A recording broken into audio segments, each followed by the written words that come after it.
Hello students. आज हम class 8 का साइंस का जो चैप्टर नंबर 11 हमने पढ़ा था बल तथा ताप, उसकी एक्सरसाइज के क्वेश्चन आंसर्स करेंगे।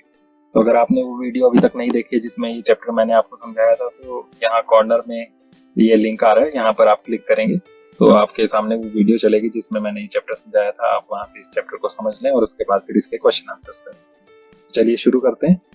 यहाँ पर आपके पास जो क्वेश्चन 1 है उसमें कहा है धक्के या खिंचाव के द्वारा वस्तुओं की गति की अवस्था में परिवर्तन के दो उदाहरण दें। तो धक्के से जो गति की अवस्था में बदलाव हो उसके उदाहरण देने और खिंचाव के भी दो उदाहरण। तो सबसे पहले धक्के के द्वारा गति की अवस्था में परिवर्तन। तो जिन जिन चीजों पर आप धक्का लगाते हो और उससे गति हो जाती है, उसमें उसकी जगह बदल जाती है, वो आप लिख सकते हैं यहाँ पर। तो एक मैंने यहाँ पर ये दे दिया आपके सामने कि बैट के प्रहार से बॉल की दिशा बदल जाती है। ये इसका एक एग्जाम्पल हो गया। दूसरा, झूले को धक्का देते हैं तो उसकी चाल बढ़ाना। झूले को धक्का देते हैं तो उससे उसकी चाल स्पीड बढ़ जाती है। तो ये इसके उदाहरण हो गए धक्के के। अब खिंचाव के देने, तो खिंचाव में ये आ गया पहला, रस्सी को खींचकर कुएं से पानी निकालना। रस्सी से खींचते हैं हम बाल्टी को और कुएं से पानी निकालते हैं, ये खिंचाव का उदाहरण हो गया। दूसरा, दरवाजे को खींचकर खोलना। तो दरवाजे को खींचकर खोलते हैं हम, उससे उसकी गति की अवस्था में परिवर्तन होता है। तो इस तरह से हम धक्के और खिंचाव के कोई भी एग्जाम्पल दे सकते हैं। क्वेश्चन नंबर 2 है, ऐसे दो उदाहरण दीजिए जिनमें लगाए गए बल द्वारा वस्तु की आकृति में परिवर्तन। अब वस्तु की शेप बदल जाए वैसे कुछ उदाहरण देने बल से। तो उसमें फर्स्ट आ गया, प्लास्टिक की बोतल को पिचकाने पर उसकी आकृति बदल जाती है। तो हमने बल लगाया प्लास्टिक की बोतल पर, पिचकाया उसको और उसकी शेप बदल गई। सेकंड, स्प्रिंग को खींचने पर उसकी आकृति बदल जाती है। हिंदी में स्प्रिंग को कमानी कहते हैं, तो कमानी भी लिख सकते हैं आप। क्वेश्चन भी आएगा आगे, उसमें कमानी लिखा हुआ है। तो स्प्रिंग को जब हम खींचते हैं तो उसकी आकृति बदल जाती है, वो फैल जाता है, बड़ा हो जाता है, लंबा हो जाता है। तो ये आकृति में बदलाव। उसके बाद क्वेश्चन नंबर 3 है, निम्नलिखित कथनों में रिक्त स्थानों की पूर्ति कीजिए। यहाँ क्वेश्चन जो है उसमें खाली स्थान दिए हुए हैं, आपको वो पूरे करने। फर्स्ट है इसमें, कुएं से पानी निकालते समय हमें रस्सी को डैश पड़ता है। क्या करना पड़ता है? रस्सी को, कुएं से जब पानी निकालते हैं उसमें वक्त हमें रस्सी को खींचना पड़ता है। यहाँ आ गया खींचना। ख है, एक आवेशित वस्तु अनावेशित वस्तु को डैश करती है। एक वस्तु है उसमें आवेश है, चार्ज किया वस्तु, दूसरी अनावेशित है, तो वो क्या करेंगे? एक दूसरे को तो आकर्षित करेंगे, खींचेंगे एक दूसरे के तरफ, तो आकर्षित करते। ग, सामान से लदी ट्रॉली को चलाने के लिए हमें उसको डैश पड़ता है। सामान से लदी हुई कोई ट्रॉली है, उसको चलाना है हमें, तो या तो खींचना पड़ेगा या धकेलना पड़ेगा। तो वही लिखेंगे हम, खींचना या धकेलना। नेक्स्ट है, किसी चुंबक का उत्तरी ध्रुव दूसरे चुंबक के उत्तरी ध्रुव को डैश करता है। दो चुंबक हैं, दोनों का उत्तरी ध्रुव एक दूसरे के सामने कर दिया, तो हम जानते हैं कि एक जैसे ध्रुव जो है एक दूसरे को दूर धकेलते हैं, प्रतिकर्षित करते हैं। यहाँ उत्तरी उत्तरी है तो इसलिए प्रतिकर्षित करेगा। अगर ऐसी दक्षिणी दक्षिणी बोला था तो भी प्रतिकर्षित करेंगे। उत्तरी और दक्षिणी होगा तब वो आकर्षित करेंगे। नेक्स्ट क्वेश्चन नंबर 4 है, एक धनुर्धर लक्ष्य पर निशाना साधते हुए अपने धनुष को खींचती है। तो धनुर्धर धनुष से निशाना लगाने, तो वो निशाना साधती है, निशाना लगाती है और धनुष को खींचती है, तब वह तीर को छोड़ती है। फिर उसके बाद उसको तीर को छोड़ती है जो लक्ष्य की ओर बढ़ने लगता है, और वो लक्ष्य की तरफ जहां उसने निशान लगाया था उस तरफ वो तीर जाने लगता है। इस सूचना के आधार पर निम्नलिखित प्रकथनों में दिए गए शब्दों का उपयोग करके रिक्त स्थानों की पूर्ति कीजिए। तो यहाँ भी खाली स्थान है, लेकिन यहाँ जो ये बात दी है, दो लाइनें दी है, इसके हिसाब से आपने पढ़ी। तो यहाँ शब्द दिए हुए हैं कुछ, पेशीय, संपर्क, असंपर्क, गुरुत्व, घर्षण, आकृति, आकर्षण। तो इन शब्दों का इस्तेमाल करके आपने खाली स्थान बनाया। तो ये शब्द है आपके पास। अब खाली स्थान में पहला जो है ये है, धनुष को खींचने के लिए धनुर्धर एक बल लगाती है जिसके कारण इसकी डैश में परिवर्तन होता है। तो धनुष को खींचा, उसके खींचने के लिए धनुर्धर जो थी उसने बल लगाया, तो उससे उसमें किस में परिवर्तन हुआ? धनुष का जब धागा खींचा जाता है तो किस चीज में बदलाव होता है? तो वो आकृति में होता है। तो यहाँ आ जाएगा आकृति। नेक्स्ट है, धनुष को खींचने के लिए धनुर्धर द्वारा लगाया गया बल डैश बल का उदाहरण। धनुष को खींचने के लिए जो बल लगाती है वो अपनी बाजू से लगाती है, बाजू में मांसपेशियां होती है, तो उस बल को हम कहते हैं पेशीय बल। हम अपने शरीर से जो भी बल लगाते हैं उसे हम पेशीय बल कहते हैं। तो यहाँ पर ये आ गया। नेक्स्ट है, तीर की गति की अवस्था में परिवर्तन के लिए उत्तरदायी बल का प्रकार डैश बल का उदाहरण है। तो तीर की गति की अवस्था में बदलाव के लिए जो बल आए वो कौन सा बल है? तो तीर को किसने छोड़ा? उसने पकड़ा हुआ था धनुर्धर ने और उसी ने छोड़ा, तो ये किस प्रकार का बल है? संपर्क बल। अपनी बल को उसने तीर में ट्रांसफर किया, पेशीय बल लगाया था, वो उसके बल से जो है वो तीर चला, तो तीर को उसने टच किया हुआ था। जब भी कांटेक्ट में होंगे, एक दूसरे के संपर्क में होंगे, तो संपर्क बल होगा। तो ये संपर्क बल का उदाहरण। नेक्स्ट है इसमें, जब तीर लक्ष्य की ओर गति करता है, तीर जा रहा है रास्ते में, तो इस पर लगने वाले बल बताने कौन कौन से। तो पहला बल हो गया गुरुत्व बल, जमीन का जो से नीचे खींच रहा है, उसकी वजह से वो धीरे धीरे उसकी ऊंचाई जो है वो कम होती जाएगी, वो धीरे धीरे नीचे की तरफ जाता जाएगा। दूसरा वायु का, हवा का भी होता है। जब हम गाड़ी में बैठे होते हैं तो हमें हवा का दबाव महसूस होता है, वो हवा का घर्षण है। तो वायु के घर्षण के कारण भी बल लगता है उस पर। तो ये दो बल यहाँ पर हो गए। ऊपर असंपर्क और आकर्षण बच गए, ये यहाँ पर नहीं है। तो इस तरह से ये खाली स्थान आपने बढ़। नेक्स्ट क्वेश्चन है, निम्न स्थितियों में बल लगाने वाले कारक तथा जिस वस्तु पर बल लग रहा है उसको पहचानिए। प्रत्येक स्थिति में जिस रूप में बल का प्रभाव दिखाई दे रहा है उसे भी बताइए। तो स्थितियां दी हुई हैं कुछ, उनमें किस चीज पर बल लगा रहा है वो भी पहचानना है, कौन बल लगा रहा है वो भी बताना है, और उस बल से क्या प्रभाव पड़ रहा है, क्या असर हो रहा है वो भी बताना है। तो इसके लिए हम टेबल बनाकर करें तो ज्यादा अच्छा रहेगा। तो सबसे पहले हम स्थिति लिखेंगे यहाँ पर जो क्वेश्चन में दी हुई है।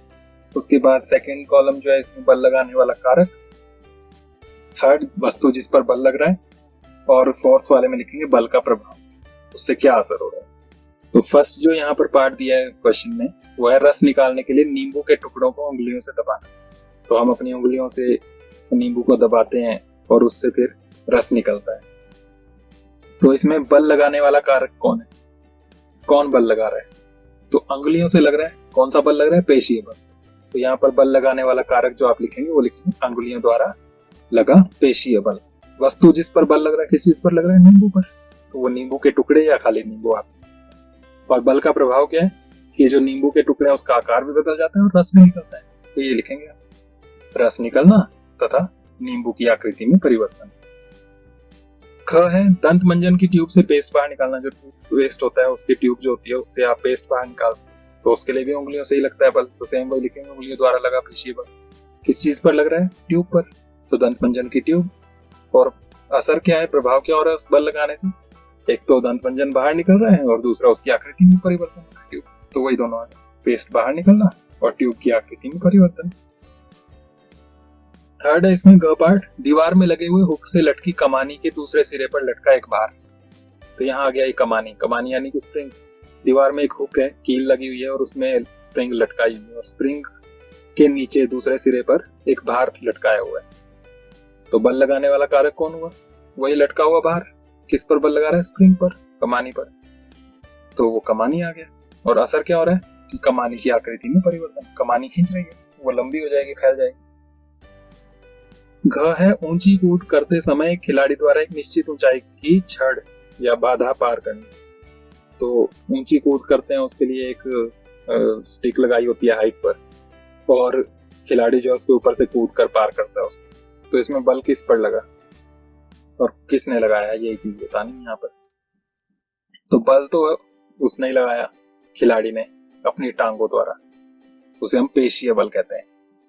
लेकिन कहाँ किस पर लगाया उस पर आपने ध्यान देना है कि ये जब भी आप कूदते हैं, जंप लगाते हैं, तो उस वक्त आप ऊपर की तरफ जंप नहीं लगाते। आप जंप लगाकर देखें, अभी खड़े होकर अगर आप देखें, जंप करने के लिए जैसे ही आप अपनी टांगों को मोड़ेंगे, आप महसूस करेंगे कि आपने पैरों से जमीन को धक्का दिया और जमीन ने उसके बदले आपको ऊपर उछाला।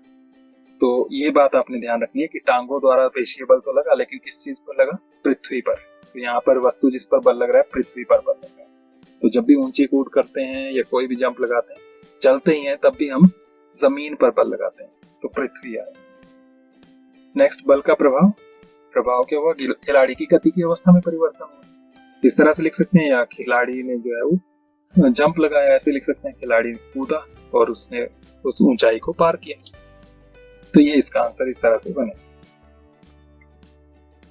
नेक्स्ट क्वेश्चन नंबर 6 है, एक औजार बनाते समय कोई लोहार गर्म लोहे का टुकड़ा जो होता है उसको पीटता है। पीटने के कारण लगने वाला बल लोहे के टुकड़े को किस प्रकार प्रभावित करता है? तो औजार बनाते समय लोहार ने जो है लोहे का जो गर्म टुकड़ा था उसको पीटा हथौड़े से। उससे क्या बदलाव होता है उसमें? तो हथौड़े को जब पीटते हैं उसकी आकृति बदलती है ताकि उसे औजार के रूप में ढाला जा सके, तो उससे शेप उसकी औजार के रूप में बनाई जा सके, इसलिए उसको पीटते हैं, उसकी आकृति बदलती है। यही आपने लिखना है इसका आंसर। नेक्स्ट है फुलाया हुआ गुब्बारा है, उसको संश्लिष्ट कपड़े से, सिंथेटिक कपड़ा, रेशम वगैरह, उससे जब रगड़ा, अपने बालों से भी रगड़ कर देखा, फिर उसके बाद उसको दीवार पर दबाया, तो ये देखा कि गुब्बारा जो है वो दीवार पर चिपक गया। तो ये आकर्षण क्यों हुआ, ये कौन सा बल है, ये पूछा। उस बल का नाम। तो रगड़ने से उस पर आवेश आता है, और आवेश से जो भी बल लगते हैं उन बलों को हम कहते हैं स्थिर वैद्युत बल। तो आपने इसका आंसर ये लिखना है, स्थिर वैद्युत बल। क्वेश्चन नंबर 8 है, आप अपने हाथ में पानी से भरी एक प्लास्टिक की बाल्टी को लटकाए हुए, पानी से भरी एक प्लास्टिक की बाल्टी है, उसको आपने पकड़ा हुआ है, एक जगह रखा हुआ है बस पकड़ के साइड पे, ना उसको ऊपर कर रहे हैं ना नीचे कर रहे हैं। बाल्टी पर लगने वाले बलों के नाम बताइए। तो बाल्टी पर कौन कौन से बल लग रहे हैं वो बताइए। तो पहला बल पेशीय बल लग रहा है, जिससे आप उसको ऊपर की तरफ खींच रहे हैं। तो आपने बाल्टी को उठाया हुआ है तो बाल्टी पर ऊपर की ओर बल लग रहा है, पेशीय बल, आपकी मांसपेशियों से, पानी से। दूसरा, नीचे की ओर भी कोई खींच रहा है उसको, पृथ्वी, तो उस बल को हम गुरुत्व बल कहते हैं, तो वो नीचे की तरफ खींच रही है। तो ये 2 बल लग रहे हैं। अब यहाँ पर आगे ये भी पूछा है, बाल्टी पर लगने वाले बलों के नाम बताइए, और उसके बाद विचार विमर्श कीजिए कि बाल्टी पर लगने वाले बलों द्वारा इसकी गति की अवस्था में परिवर्तन क्यों नहीं होता। तो आपने बाल्टी लटकाई हुई है, उसकी अवस्था में परिवर्तन क्यों नहीं हो रहा है, वो इधर उधर क्यों नहीं हिल रही है। तो ये सेम वैसे ही हो गया जैसे रशाकशी का खेल होता है, रस्से को खींचते हैं तो एक तरफ से एक टीम खींच रही है, दूसरी तरफ से दूसरी टीम खींच रही है, लेकिन वो रस्सी कहीं भी नहीं हिल रही। तो इसका मतलब है दोनों तरफ से बराबर बल लग रहा है, एक दूसरे के विपरीत, अपोजिट दिशा में लग रहा है। तो वैसे ही यहाँ पर है, तो ये दोनों बल समान है और विपरीत दिशा में है, एक ऊपर की तरफ एक नीचे की तरफ है। तो दोनों बल जो लग रहे हैं वो समान है, बराबर मात्रा में लग रहे हैं और विपरीत दिशा में लग रहे हैं, जिससे बाल्टी पर लगने वाला कुल बल टोटल जो है वो 0 हो जाता है, 0 हो जाता है। इसलिए इसकी गति की अवस्था में परिवर्तन नहीं होता। तो ये आपने इसका आंसर। नेक्स्ट क्वेश्चन है, किसी उपग्रह को इसकी कक्षा में प्रमोचित करने के लिए किसी रॉकेट को ऊपर की ओर प्रक्षेपित किया गया। प्रमोचन मंच को छोड़ने के तुरंत बाद रॉकेट पर लगने वाले 2 बलों के नाम। अब रॉकेट ऊपर जा रहा है, सैटेलाइट छोड़ने, उपग्रह, उसमें जो है छोड़ने के तुरंत बाद रॉकेट पर जो बल लग रहे हैं उनमें से 2 बलों के नाम बताएं। तो कौन कौन से बल लग रहे हैं। पहला वही है प्रक्षेपण या प्रमोचन बल, ऊपर की तरफ, जिस वजह से वो ऊपर जा रहा है। वैसे इसको थ्रस्ट बोलते हैं इंग्लिश में, हिंदी में इसका कोई नाम नहीं है, तो प्रक्षेपण या प्रमोचन ही लिख सकते हैं, जिस वजह से ऊपर जा रहा है। तो ऊपर की तरफ जो इसको धक्का लग रहा है वो। दूसरा, नीचे की तरफ पृथ्वी खींच रही है, तो वो गुरुत्व होगा। या हमने जैसे तीर वाला जो क्वेश्चन था उसमें बात की कि वायु का घर्षण भी लगता है, तो वो भी आप लिख सकते हैं, वायु का घर्षण भी लिख सकते हैं, अगर ये आपने प्रक्षेपण या प्रमोचन बल वाला नहीं लिखना है। उसके बाद नेक्स्ट क्वेश्चन है नंबर 10, जब किसी ड्रॉपर के चंचू यानी कि नोजल को पानी में रखकर इसके बल्ब को दबाते हैं तो ड्रॉपर की वायु बुलबुलों के रूप में बाहर निकलती हुई दिखलाई देती है। बल्ब पर से दाब हटा लेने पर ड्रॉपर में पानी भर जाता है। ड्रॉपर में पानी चढ़ने का कारण क्या है वो बताओ। तो ड्रॉपर होता है, दवाई का ड्रॉपर वगैरह होता है, तो उसमें जब आप उसको पीछे से दबाते हैं, उसका रबड़ जो होता है उसको दबाते हैं पानी में डालकर, तो उस नोजल से, उसके आगे जो सिरा होता है वहां से हवा निकलती है, बुलबुले दिखते हैं, और जब पीछे से आप प्रेशर हटा लेते हैं तो उसमें पानी भर जाता है। तो वो पानी क्यों भरा, 4 ऑप्शन दिए हुए हैं, पानी का दाब, पृथ्वी का गुरुत्व, रबड़ के बल्ब की आकृति, या वायुमंडलीय दाब। तो किस वजह से पानी ऊपर चढ़ा, तो जब आपने ड्रॉपर को दबाया बाहर से तो उसके अंदर जो हवा थी वो निकल गई, तो हवा का दबाव कम हो गया, और बाहर से हवा का दबाव ज्यादा है, तो इसलिए पानी के ऊपर वो दबाव पड़ रहा है और वो पानी उस ड्रॉपर के अंदर चढ़ रहा है। तो इसका आंसर हो गया वायुमंडलीय दबाव। तो इसको आपने टिक कर देना। तो इस तरह से हमारे ये सारे क्वेश्चन खत्म होते हैं। Thank you. अगर आपको ये समझ में आ गए तो इनको आप फेयर नोटबुक में जरूर नोट कर लें, और लाइक, शेयर और सब्सक्राइब करना ना भूलें। नेक्स्ट चैप्टर हम नेक्स्ट वीडियो में करेंगे। Thank you.